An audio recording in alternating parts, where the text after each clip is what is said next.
So do you need a coach or a counselor right now? I want to explain the difference between the two because I honestly didn't really know what a coach was until I started coaching myself and kind of fell in love with the concept of it. But I'm a huge advocate for counseling as well. So I want to give you kind of a rundown of what these two services can provide for you, and you can determine based on where you are right now in your affair recovery which one may work best for you. So stay tuned.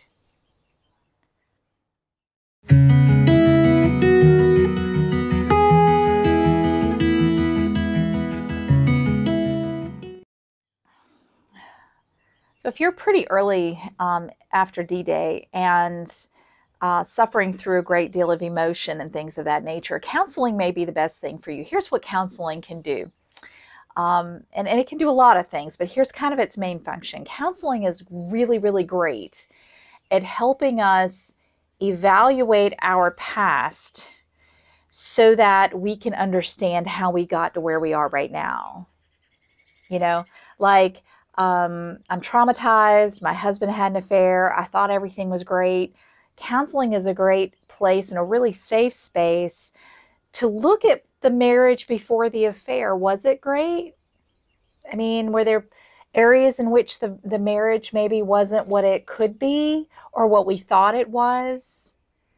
Sometimes when you have affair situations, there's a past trauma in the life of the wayward spouse that they need to address. And sometimes the betrayed spouse, us in that situation, we need to go to counseling to figure out how to process that.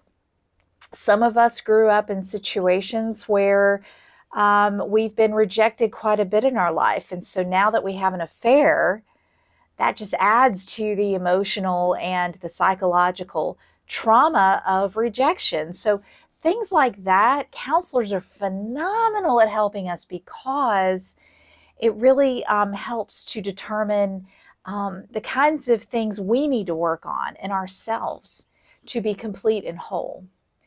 So that's what counseling did for me. It really helped me look at who I used to be, like really reflect on me and what made me, right?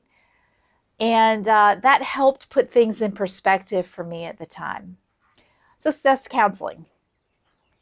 Oh, and I will also add counseling is really, really great if you have addiction issues going on in the relationship, whether it be sex addiction, pornography addiction, substance abuse addiction, anything like that. Counseling is a great place to go for that as well.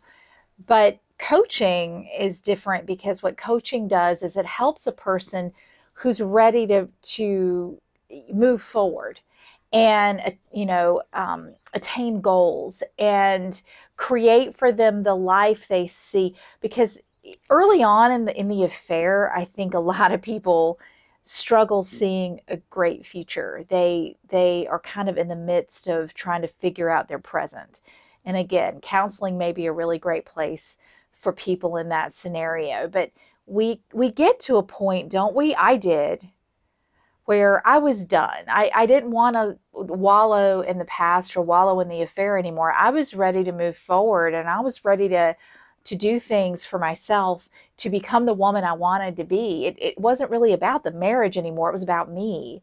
Who am I? Who do I want to be? And what are the changes I need to make to, attain these goals that I have set for myself?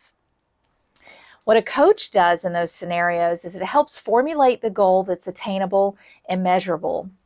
A coach helps a client stay accountable to the steps they're going to take. We formulate the steps to get there and holds the client accountable for it. And especially in my situation, I'm a coach. I coach women like us who've been through an affair. Having a coach who's been there and done that and who has pulled herself through an affair and who has, set her own goals and found really effective ways to really achieve any goal you can possibly imagine. That's me. That's what I've done. And that's kind of why I became a coach, is I really want to help you. I want to help other women do this. So what I do is I work with my clients and say, where are you right now and where do you want to be? What do you want to see happen? You know, let's articulate that as best we can, and let's figure out a roadmap to get there. And then I walk with my clients every step of the way. You know, I'm constantly saying, how's it going? Did you do that homework assignment? How did that go? Where are your challenges? How can we overcome these challenges? What are your setbacks? So coaching kind of takes a person from the present state into the future they dream of. And it's really a powerful process. And coaching, I mean, that's what a coach does with a team, right? The coach is the motivator. The coach is the one who gives them the game plays. The coach is the one who helps train them. The coach is the one that shares their expertise. This is what I do. And so if you're kind of wondering and maybe you're getting ads on Facebook for coaching, or listening to me wondering, what is she talking about with coaching? That's what coaching is. Counseling and coaching both have a place in our lives and in our recovery, or could possibly have a place. And I wanted you to know the difference between the two and the tremendous value in both of them. So I encourage you to look at where you are right now and what you would like to see happen, and what phase you tend to be in. And then what we'll do at that point is, you know, if you're curious and you want to know about coaching and you're ready to take those next steps and you want to see what that's all about, I'd love for you to contact me. So below is a video that I created. When you go to that video, there's a button there where you could set up an appointment just to talk to me. It's completely free. And trust me, there's no obligation. I don't take on every client I talk to because it's not a good fit for everybody. And I can only take a few clients at a time. So, but I would love to talk to you because what I offer is pretty amazing. And I would love a chance to work with you, but I will highly encourage you to look into counseling as well. If you are struggling with your emotions, especially if you feel like you're stuck in a stage of grief, for instance, depression, you need help. You need something beyond just talking to a friend. So look into counseling if you have things in your past you need to unpack and work on, or if you have strong emotions you need to work on. Work with a counselor if you're at that place where you're like, you know what, this is not going to defeat me. This is going to build me up. This is going to bolster me, and I'm going to grow, and I'm going to move forward, and I'm going to become the woman I always wanted to be. This is an opportunity, not, this is a blessing, not a curse. You know, if you're ready and you have that attitude, I'm your girl. I would love to work with you. So again, click on the link below that talks about my video that I made. And in there, you'll see my button. You'll have access to my calendar, and you just pick a time that suits you. Okay, I'll spend a whole hour on the phone with you. And we'll talk about ways in which that we'll possibly work together, and I'll answer all of your questions. All right, great. So I hope you got this, the difference between counseling and coaching.